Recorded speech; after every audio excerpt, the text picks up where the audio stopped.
जीवन में प्रभु की उस ढंग से प्रतिष्ठा हो। चाहे मैं खाने बैठता हूँ परमात्मा याद आ जाए, चाहे मैं बाहर निकलता हूँ प्रभु याद आ जाए, चाहे बाजार में जाता हूँ मुझे प्रभु के वचन याद आ जाए। भगवान ने किस ढंग से मुझे धंधा करने का कहा है, सौदा कैसे करना का है, वहाँ परमात्मा नंबर 1 पे परमात्मा, नंबर 2 पे परिवार, नंबर 3 पे पैसा। मैं आपको पूछना चाहता हूँ सतगुरु अजय ये क्रम रखा है, परमात्मा, परिवार और पैसा।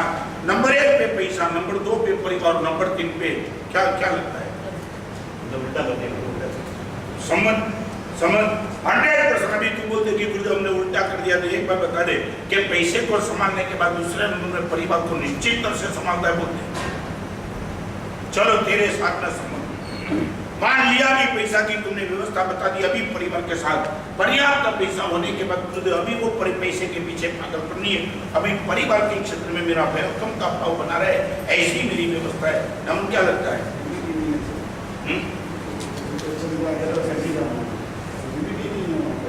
शांतिलाल जी, क्या लगता है? आज वो बात मैं करना चाहता हूँ कि जीवन भर तक मैंने और आपने जो धर्म साधना की, मेरी बात भी पंद्रह बार साथ में, मैं साधु के भी मैं एक बार बताऊँ, कहीं भी मैं संघ में भी जाता हूँ, 1 दिन के लिए भी जाता हूँ, 10 दिन के लिए भी जाता हूँ, 4 महीने के लिए भी जाता हूँ, मेरे परिवार के बीच में भी जाता हूँ, श्रावक इतर दर्शन में भी कहीं जाने का मौका मिलता है। और एक बात तो पहली असर क्या होती है मैं नहीं बताऊं, मगर 1 बार 2 बार 3 बार 4 बार मुझे सुनते मेरे पास आते, मैं आ जाता हूँ, फिर इनके मन में ये भाव आ जाए तो मेरा साधु जीवन सफल है। बाकी मैं भी आ जाऊं और डोंट कम का भाव आ जाए या तो नेवर कम का भाव आ जाए तो मैं भी तो number 1 welcome, number 2 don't come और नंबर 3 नेवर कम। नेवर माने विनोद, नेवर माने कभी आया स्वाया भी जिंदगी में कभी ना आवे तो अच्छा। ये यदि मेरी और आपकी मेंटालिटी बन जाए तो फिर मैंने वो परमात्मा की पूजा चंडक को शिव को प्रतिबोध करने के लिए भगवान सामने से जाते हैं। और ये प्रभु की भक्ति करने वाले हम यदि मेरे लिए मैं जहाँ भी जाता हूँ वहाँ वेलकम का भाव न हो, चाहे मैं बोलूँ चाहे न करूँ, ना करो करके मैं जाता हूँ तो सेठ को भी लगे वेलकम, अच्छा वे वफादार आदमी है, आया तो अच्छा। मैं शिष्यों के गुरु के पास जाऊँ तो गुरुदेव को लगे गुरु नहीं, मैं शिष्यों के भी गुरुदेव को पास जाऊँ तो गुरुदेव तो हाइट पे बैठे, मगर गुरुदेव लोग वेलकम, अच्छा यार इतना सुंदर तुम आ गया तो मान लिया मेरा शिष्य तो सफल हो गया। मैं आपको पूछना चाहता हूँ इस क्षेत्र में हमारी मानसिकता क्या?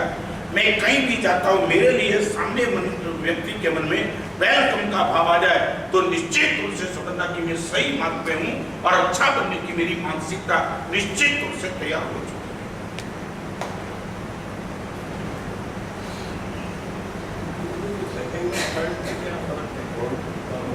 डोंट कम माने अभी मत आओ, डोंट कम माने क्या? अभी मत आओ, अभी नेवर कम माने तो कभी मत आओ, डोंट कम माने अभी मत आओ, डोंट आज नहीं शाम को। हाँ बराबर है, खबर। और एक बार बताओ पंगे पे आप मुझे पूछते हो, एक बार बताओ आपके घर में झगड़ा चलता और कोई आ जाए तो क्या लगता है? Don't come. अभी क्या आ गया मेरे घर की इज्जत का तो संभाल कर। और ये डोंट कम परमानेंट नहीं होता है, कभी किसी व्यक्ति को हम चाहते हैं इस टाइम मत आ जाए। आपकी किसी के सौदाबाजी चलती है, किसी से बात चलती है और कोई आदमी आ जाता है, आप बोलते हैं कि ये अनवसर आ गया, ये अवसर पे नहीं आया तो अनवसर पे आया, नहीं आया होता तो अच्छा था। मगर नेवर कम तो वो दुष्ट दुर्जन के प्रति मन में भाव होता है, जिंदगी में कभी मेरे घर पे ये पैर मत रखना। नेवर कम की तो मानसिकता मेरी और आपकी नहीं हो सकती है। मगर मैं जस्ट पूछना चाहता हूँ ऑल ओवर जैसे 100% तो नहीं हो सकता है, मगर ज्यादातर मेरे मन में मेरे लिए जहां भी मैं जाता हूं मेरे लिए मानसिकता सामने वाले के मन में क्या? वेलकम का भाव। पैसे को संभालने के बाद परिवार को संभालने की जिम्मेदारी ये दिमाग में बैठा है।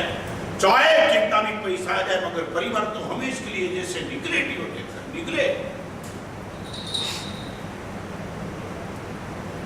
शांतिलाल जी मैं पूछूं, नौकर ग्राहक के साथ क्रोध नहीं हो सकता तो परिवार के साथ क्रोध कैसे हो सकता है?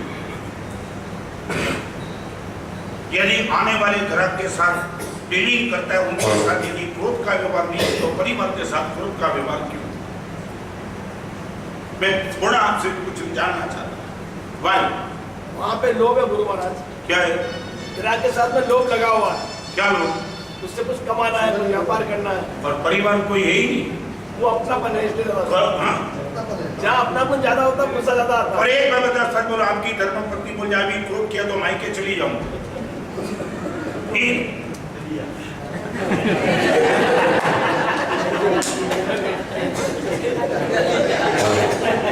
शुगर बोलते चली जाएगा।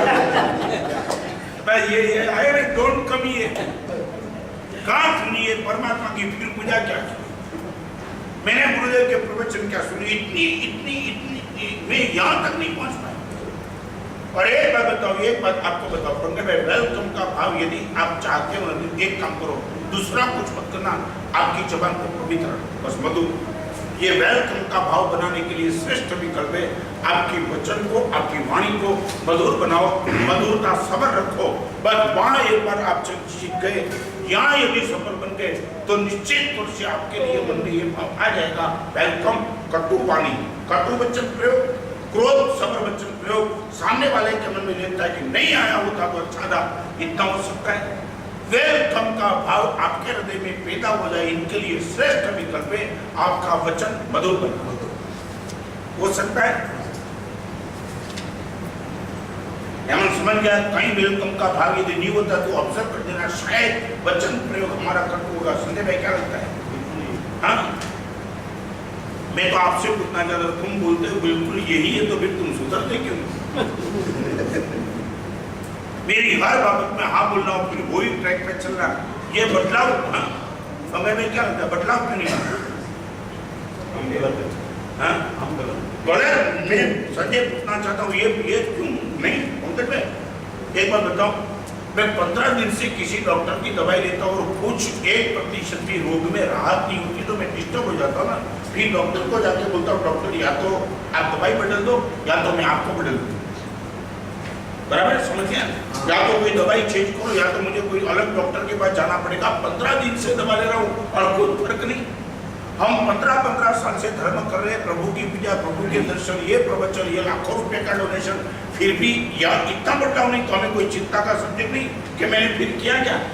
40 साल तक साधु बनने के बाद मैं कहीं जाता हूँ तो सामने वाले के मन में ये भाव आता है कि डोंट कम, तो फिर मैंने साधु जी भी किया क्या? आपको कोई वेदना नहीं होती? विनोद क्या लगता है? इतना भाव तेरे लिए, तुम कहीं भी जाए तो वेलकम का भाव आता है? हाँ? सामने वाला क्या है? सामने वाला एक मन में भाव क्या आएगा वो? एक बार बताऊं, सब चीज तुम्हें पता हो जाता है। सामने वाले के मन में क्या भाव आता है उनके व्यवहार से पता लग जाता है कि व्हाट ही पंगल में बराबर है।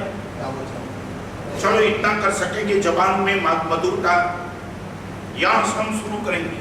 इसलिए मैं कहना चाहता हूँ, मेरे साथ में मैं मौन रखूँ ना निकुंज भाई, तो भी मेरे साथ में रह सकता हूँ, मगर आपके साथ मुझे जुड़ना है तो बोलना ही पड़ेगा। मौन से मैं आपके साथ जुड़ नहीं पाता। मौन रखता हूँ तो मैं मेरे साथ जुड़ सकता हूँ, मगर आपके साथ रिलेशन बनाना है तो मुझे बोलना ही पड़ेगा। तो संबंध बनाने के लिए वचन तो टॉप विकल्प है। तो मैं इतना ही कहता हूँ कि कम से कम उस भूमिका में आ जाए कि गुरुदेव चाहे कुछ भी हो मगर हमारा वचन तो प्रयोग इतना मधुर रहता है, रहेगा कि सामने वाले के मन में जहाँ जाए वहाँ वेलकम का भाव निश्चित हो जाए। जब हम किसी के साथ उसी के फेवर की बात करते हैं वही वो हम कहते हैं, अगर हम उसके फेवर की बात करें तो क्या करें? बस बात पूरी हो गई ना, माने तो ये बार्टर सिस्टम हो गई ना। हाँ, आप उनको अच्छी बात करो तो आपको प्यारे लगते हो, बाकी अच्छी बात नहीं की तो बस बात खत्म। माने तुमने कुछ ऐसी चीज गवाई। एक बात बताऊं, मेरे गुरुदेव ने कहते हैं मेरे साथ हमेशा के लिए अच्छी बात नहीं की, तुम सोच भी नहीं सकते हो। वो दिन देखे होते तो तुम्हें पता होता कि रत्न सुंदर की गुरुदेव क्या हालत कर रहे हैं। ये डंडासन से मारा है, चाटा भी मारा है, गोची भी नहीं वापरने दिए, तू निकल जाए यहाँ से, वहां तक गुरुदेव बोले, मगर वो भाव तो कभी नहीं आया। मैं ये नहीं कहता कि गुरु वो होते कि जिंदगी में मस्काबाजी करते, गुरु वो होते हित की चिंता करते हैं, हित की। और यहाँ तक गुरुदेव के प्रति समर्पण भाव आए तो आपको मालूम है ये ऐसी स्थिति में प्रतीक मालूम है, अंतिम छात्रस्थान, अंतिम क्या, कभी न कभी मैं रास्ते में उपासना में कभी जाता था ना, और गुरुदेव बिल्कुल लिखने में व्यस्त होते और मैं बिल्कुल बगल से निकल जाता था, इसलिए कि गुरुदेव की व्यस्तता है, कहीं मैं अटेंशन में कोई डिस्टर्ब न हो जाऊँ। आकाश में गुरुदेव की नजर की रत्न